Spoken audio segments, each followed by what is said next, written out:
It's always a girl. Never mind. uh, anyways, basically the practice and what I'm noticing is that, okay, well, this is sort of my on my not to do list now, essentially, as you would put it. Um, and I really like the word atan mayata because I just watched one of the videos on that, and I really like how you described sort of the booger flicking. This is because this is a very sticky booger, and it's very interesting. A couple of components that I've noticed in the meditation practice, or I wouldn't even call it that. I would just call it just just Dhamma. Is that one thing is that I can seem it seems like I'm able to know when I'm gonna think about it.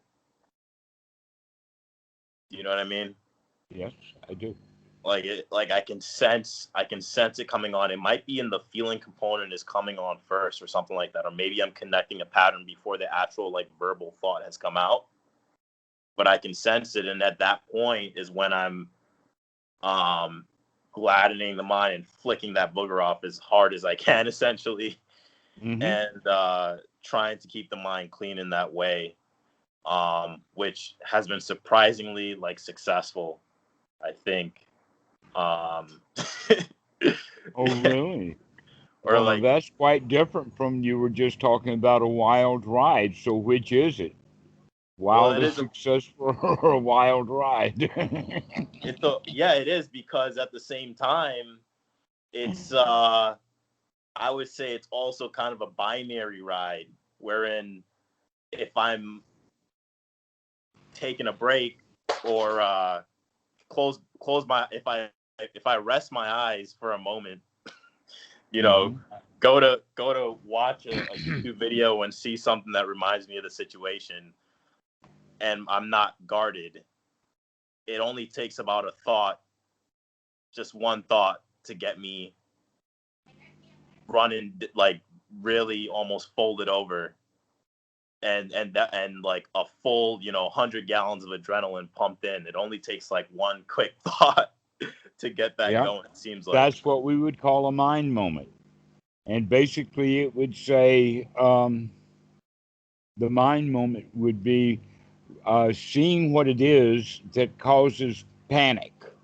And then the panic button is the same as hitting the panic button is the same as turning the adrenaline spigot on. That takes about 2 mind moments. Takes about 200 milliseconds if you're Really, fast. You can begin to see that stuff. I'm seeing it. I'm seeing it because and so because of that portion of things, I would say that I've also noticed, I let's say I've been I because I said I've been forced to, I use the word forced before, but if I do let those two mind moments slip and I fall down into that position, it really takes what I would say almost like a Herculean effort to come out of that.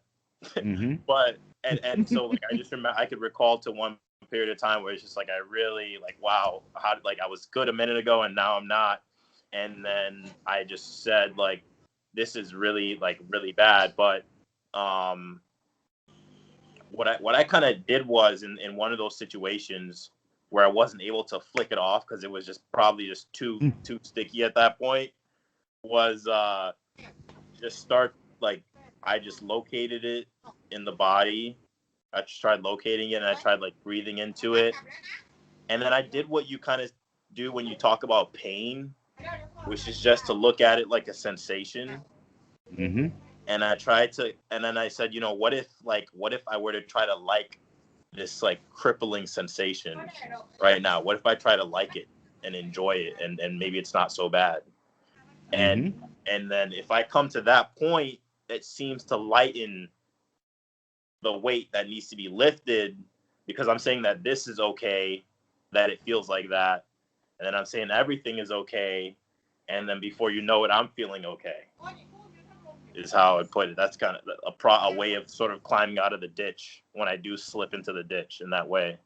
Excellent way of putting it. Yes, I used to use the word ditch in the sense of the ditch is the along the path, and here we go booging down the path, and then we're next thing we know we're in the ditch.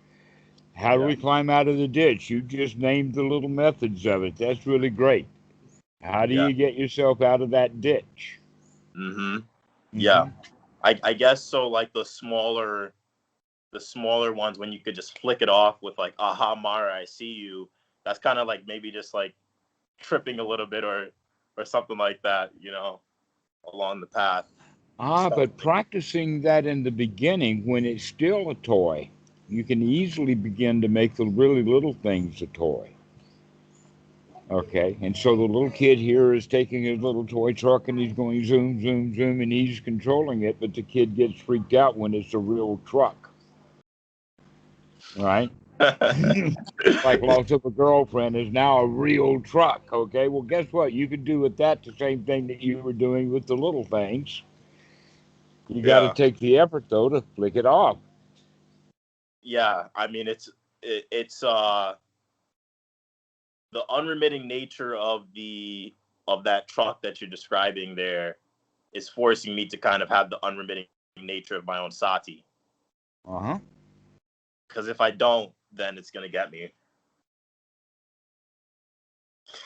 It's just like Yeah. it's kind of crazy. It's kind of like I don't know. I feel like I need to go to sleep with one eye open now. It's like I need to like continuously watch. Like I need to be on watch. That is a really, really excellent metaphor for exactly what we're talking about. Yes. And many expressions like that. Be on guard. Wakey, wakey. You can hear these words built into that, and your analogy of sleeping with one eye open is precisely that. Because Yeah. that's exactly what's going on in the sense of we go around sleepwalking all day, and whereas you will at least open one eye.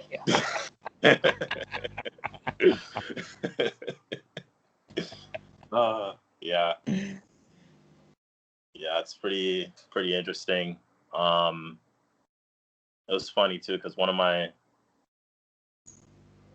friends wanted to talk about the situation, and I was like, I don't think that I could do that because it's just gonna be another pity party and just go It into the would be just another pity party. In fact, they came for that. They wanted you to tell them the story. They came to watch a movie. yeah. This is just episode 6 of Broken Heart. I turned them Yeah, they down. came to right. They came with popcorn, and you wouldn't entertain them with your pity party. I turned them down. I told them we could talk about the Dhamma surrounding it. That I've renounced what the mistake that was made or whatever that landed me in that situation, and that we could talk about wholesome things of right now. But I don't want to talk about the past, Don't want exactly right. made up stories. Well, you see, this is the waking up process that we've been talking about, and you're seeing it in action for yourself. And so, congratulations for that. This is good. And when Congrats you on were the talking heartbreak. about it, when you said it's been a wild ride, I was thinking, I've got to check this out. Is that grandiose or what? And after that, you kind of said how beneficial it was with Anapanasati and the Dhamma to get through that period of time. And so, what I'm looking at right now is confirmation for the unsaid things is that without the Dhamma, it would have been a hell of a ride with the emphasis upon hell itself. Wow. And that the Dhamma actually changed it from nothing but uh, from that hell of a ride into nothing but just a wild ride. Yeah, I would say so. I would imagine that the moments when I described when I'm asleep and a thought like that does come in. Well, I'm guessing that's how I would be without the Dhamma all the time. Hmm. That would be hell because those moments are hell. Well, guess what? That thought will then help you when you expand it, will lead to compassion. Do you see now how much all of your friends and neighbors and the people around you suffer, and they try to hide from it and ignore it, but they really don't escape it? Yeah. Yeah. Yeah. That makes sense. That in fact they enjoy, in a way, pity parties. They enjoy their own misery. And so therefore they're ignoring it. They're lying to themselves about what misery is and tell them that, well, I can't change my misery. The misery has become untenable. I Mm-hmm. can't deal with it anymore. Always gotta get out of it, and I just like, I feel that coming on. Is that like I almost want to say like what I was describing initially about I can I know when I'm about to think that thought. It's kind of like when you're talking to a friend and like you look each other in the eye and you know you're thinking the same thing, but you haven't like said anything yet. Mm-hmm. Is that just normal, or is that like a deeper level of sati? Actually, it is a deeper level of sati, but what it is that now you're beginning to see the startup. That in fact the spark and the first blaze was there, and you saw that, but you didn't blow on it. You didn't Yeah. kindle that fire. You didn't keep it going. You didn't build it up and give it a lot of energy. It was just one mind moment. You say, aha, I see that. Yeah. Yeah. Oh So boy. you can get it right down to that initial point that, yeah, you can see those thoughts. And in Buddhism, they talk about it as they arise. Hmm. That's how it's Or been. another way of saying it, the way that Bhikkhu Buddhadasa talks about it, is mindfulness at the point of contact. In other words, when that thought contacted you, when it first got you, before you ever went into the clinging to that thought or the clinging associated with that thought. You saw that thought when it happened, when it hit you. And that gives Yeah. rise to wise feelings. And many of the times, the wise feelings are a feeling of chuckling. It's like, ah, I see that. Yeah. Yeah. Um. And Mm, that's the best thing to do, because if we don't see it, it will still contact us, but this time it may turn on the anxiety tap. That's the yeah. clinging. It's very sneaky. The adrenaline faucet just turns right on. We got a Yeah. built in machine with a pump and all of that. It's called the adrenaline gland. Yep. What I'm kind of wary of is because I've already seen it just from like sitting here and just like watching a YouTube video about something that could remind me of my not to do, and that'll that if I'm not on guard, especially in that moment, or even if I am on guard, there's still that one mind moment that I end up needing to catch, and I just know like going outside, passing by the old restaurant that we used to go to or whatever it is, that type of thing. I just know that Mhm. it's gonna like throw all these things into my um these patterns are gonna bring up all the things that I want to keep out of my mind. So it's just like a little bit, it's that I can see the value in seclusion in that way. That if I was just kind of keeping my mind in the Dhamma and keeping my mind like Uh-huh. here and now. Funny how the mind wants to wallow in that stuff. I could see the movie going on now, that this guy keeps returning to the restaurant where he and his girlfriend used to go all the time, and where they finally broke up. And he just won't let it go. And here you are recognizing the danger in walking into that place. Okay. Yeah. I have an old Thai story that I got here in Thailand that is just absolutely really similar to that. And the story is about the old man who had been going to the temple for many years. He had been a monk when he was younger, and probably intends to reordain it when he retires. But he's already on the board. He's like a deacon and that kind of stuff. So the life of the temple is really a big part of his life. That's the point that I'm trying to get to. And now a new monk moves into the temple, and the first thing that happens is he gets into an argument with that monk. Mm-hmm. And so he leaves the temple, and now, because he has been practicing Anapanasati, he knows that he's going to make the temple, the whole show, the whole what, as off limits to the mind. This is on his don't do that list. Don't go to the what, not with your body and not with your feet and not with your mind.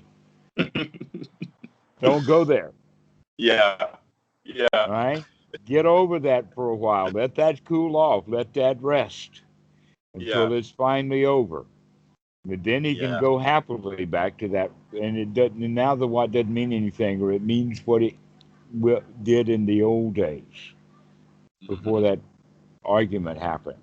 Well, guess what? If he has that kind of attitude, he can get over it really fast. He may be back there next week. All right, that's finished with now.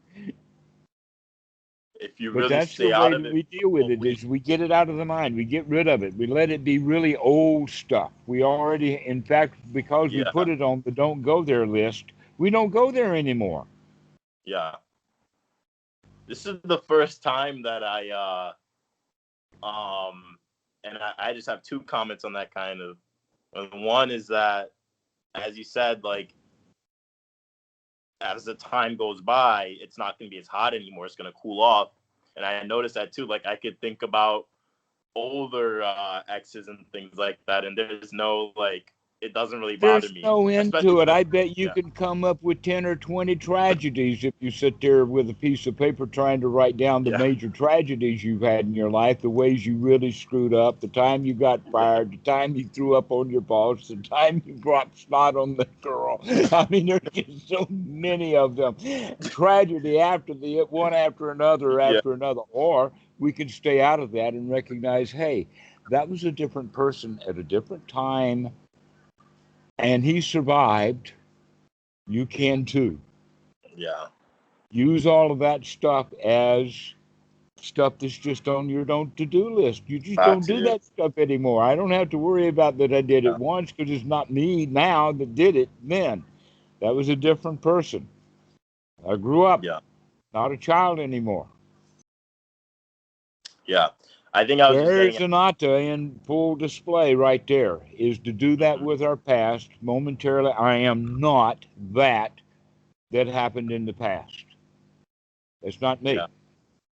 This is who I am right now. And guess what? There I go. Now a new me. Okay. Forget that part then. I forgot what the other comment was going to be. I think it was, I forgot what I was going to say about that. The second we were part working on your tragedy. You had, I gave you a list of 20 tragedies, but you were thinking about all the tragedies or one tragedy that you've had. Yeah. No, I think, I was just that was your word, tragedy. So like the tragedies that happened I mean, obviously it's like no point in going back. I'm not saying that there's any point. It's definitely on the not to do list. But I was just saying, that's interesting in how you said, like, the guy could go back after a week if he really keeps his mind out of it. For me, it's kind of been like years for these older situations. But now that's been like years, like, it doesn't bother me as much if I think about like stuff that from like years ago.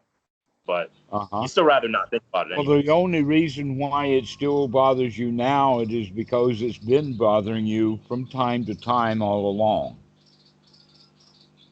But if you have that whole general idea of the don't do list, is like anything that happened in the past. You can actually do it by cities. Oh, I used to live in San Francisco, therefore no thoughts of San Francisco. Yeah, exactly. And I'm not talking about just one tiny little thing.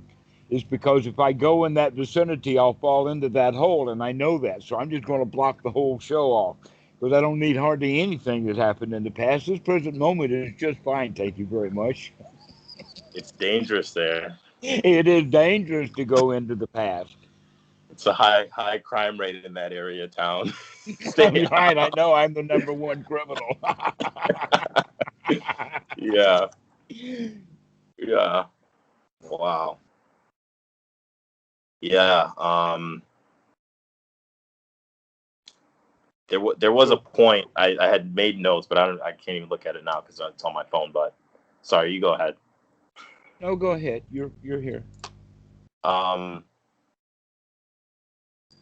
Yes, I mean that's basically what I'm going through right now is just doing that and my practice. I started to do like 20-minute sessions now because I noticed I was able to get like a little bit deeper jhana with the 20-minute. I can kind of sink into it more. All right, you use that word. Let's have an examination, pop quiz, and I'll give you a Maybe hint. not jhana meditation session. All right. Well, if it is in fact first jhana and you know it's first jhana, you know it because you know all the constituent components of first jhana. Yeah. And if you know it by the fact that, hey, you feel really, really good, then you can use those kind of terms because you can know it by the way that you experience it. So you can get it either from one direction or the other.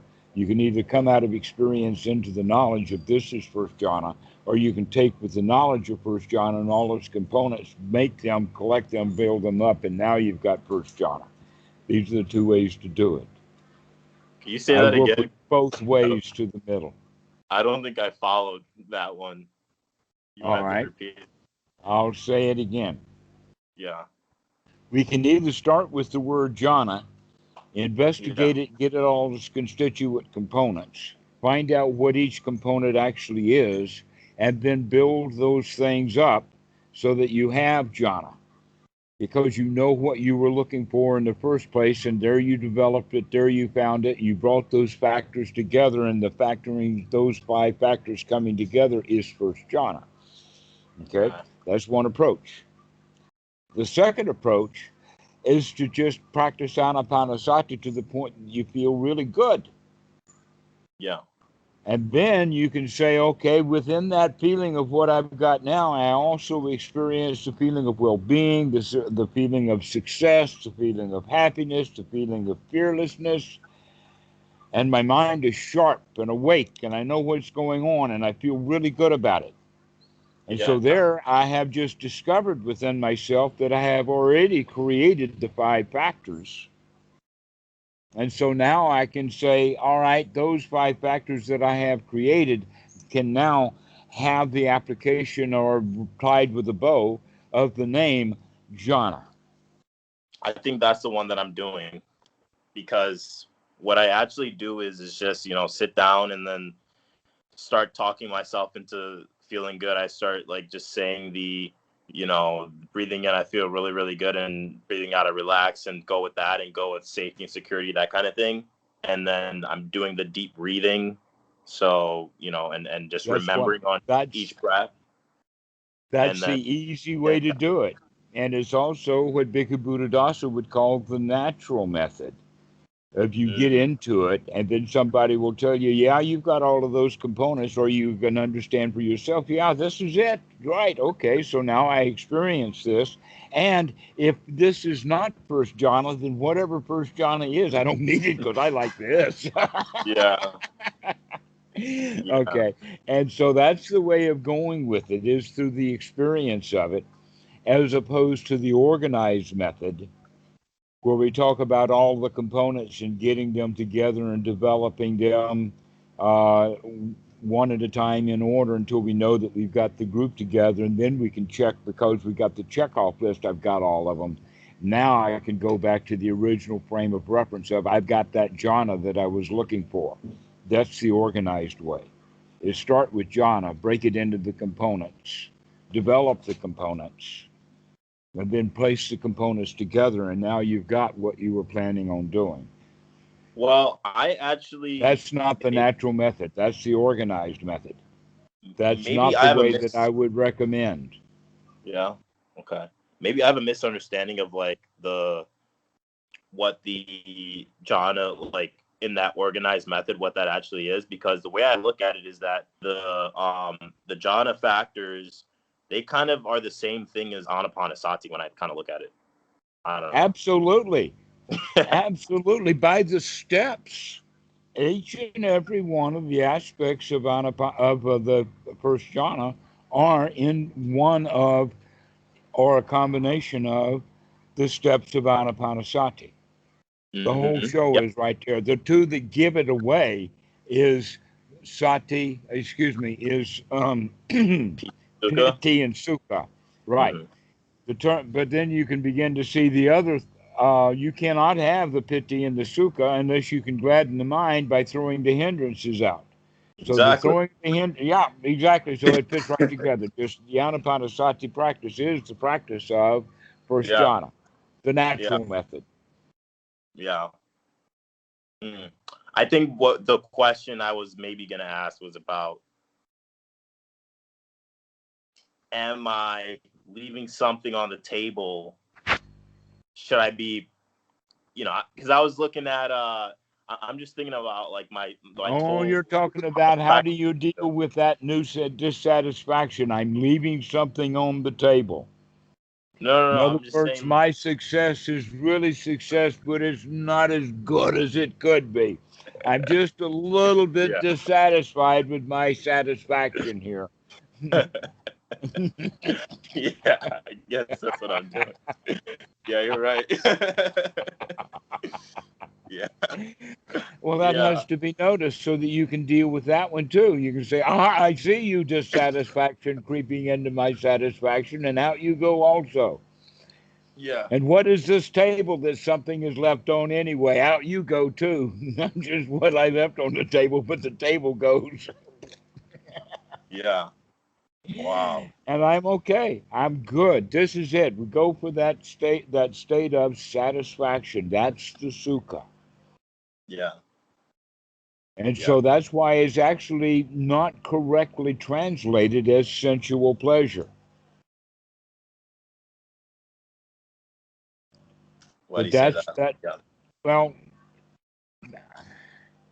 because sensual pleasure always has to do with delight in the sense of the eyes and the ears taking in some sensual object and delighting in it, like a hoochie coochie dancer or something. Yeah. Yeah. And the music, okay, or the belly dancer, or whatever. We take That's delight in probably the good senses. to go after But the breakup, sukha right? is actually completely satisfied, not enthralled. It's a different feeling, and so that's why sensual pleasure doesn't quite fit what sukha is. In fact, sensual pleasure actually has desire intuitively built into it. Yeah. It's kind of the opposite, because my sukha is wow, it's so nice to be free Wow, from that this is right. This is so that nice. desire. Exactly. This is it. Hmm. Yeah. I like to think about like taking like a heavy backpack off as my sukha, sort of. I think about that, you know. Yes, exactly. I think we've used Yeah. that as an analogy, is to set that luggage down. Yeah. Yeah, that's definitely what I like to run with. Um, I guess I don't have any more like real updates other than that. I would say I had an instance a couple of times. Yeah, I feel like I've had a couple of times now where I sit down to do the meditation practice, um, to do anapanasati, and I'll just like get up like after a few minutes or something like that, or like if I'm talking about specifically when I'm probably like at my worst in dealing Okay. with in dealing with this recent not to think about situation, um where like the emotions will just become way too overwhelming, and I'll just kind of bail on sitting, is what I've done like a couple times. Like I'm not saying I'm doing that now, but I've done but I found like actually getting up and maybe coming in and listening to some more Dhamma talks, or actually it kind of feels like when I make the decision to like it's not the right time to sit down and do this right now, and that actually if I just go and do whatever it is I was gonna do, but maybe just be on guard a little bit more, maybe, or something like that. I don't know. Like it seems like it comes out, it ends up being like even better than if maybe not better, but it ends up like I ended up working it out and getting better, like just by I don't know. Maybe it's because I took my mind off it. I went and I did something else. I don't know. I'm trying to put it Okay. together, but You're talking about things that happen normally, and there are values and ways of looking at it. First off, we're talking about a particular time that doesn't happen often, but that you know that your mind is in no condition to be able to, if I sit down for meditation, will I actually be able to keep my mind focused on the breath and on the body, that it will naturally go right back into that sewer that I keep climbing out of. yes, Okay. exactly. That's the point. So what do I do when I know that I don't have any control, that my loss or my hunger for that sweet babe that's just walked out, or pining over my laptop that I just spelt coffee on this morning and it's gone poof. And then now I don't have anything to do with the rest of my day because I've lost my poor laptop. And how am I going to replace it? And you know the whole show. I mean, we can go right into those sewers. There are two of them. I've been into so many different sewers. I can tell you all about what Yeah, kind of sewage that we can get into. yeah, But the point is that when we know that it's really hard for us to stay out of the sewage, then reading Dhamma books is really the right way to go. really. Now we can do that at various I levels. just listen to these videos. That's what I do. That would be one of the levels of going to. Another one would be reading any Dhamma book indiscriminately. Anything will do. What I would be is say the worst case, and so in that regard, any video is better than that sewer. Okay, maybe Yeah. a Groucho Marx movie would be better than that video that I was playing up here. Okay. And by the way, that's a plug for Groucho Marx. Groucho Marx. I never heard of him. Are you kidding me? You might be before my time. He and three other brothers made movies in the 1930s of slapstick comedy. Okay. Eventually, in the 1950s, as an older man, he was on television.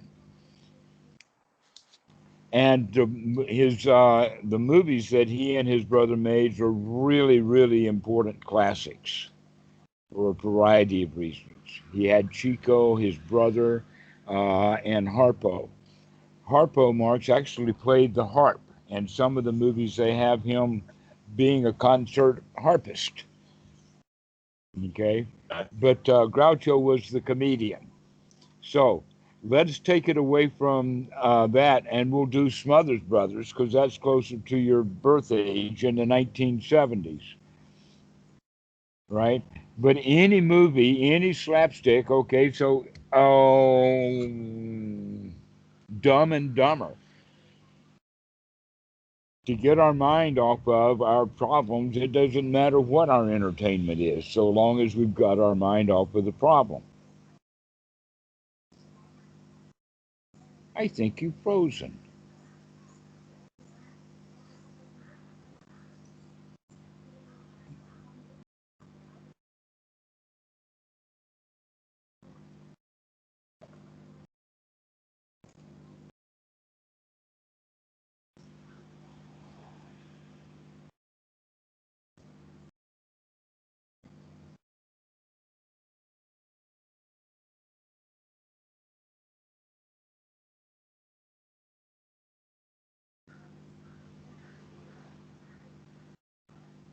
Well, maybe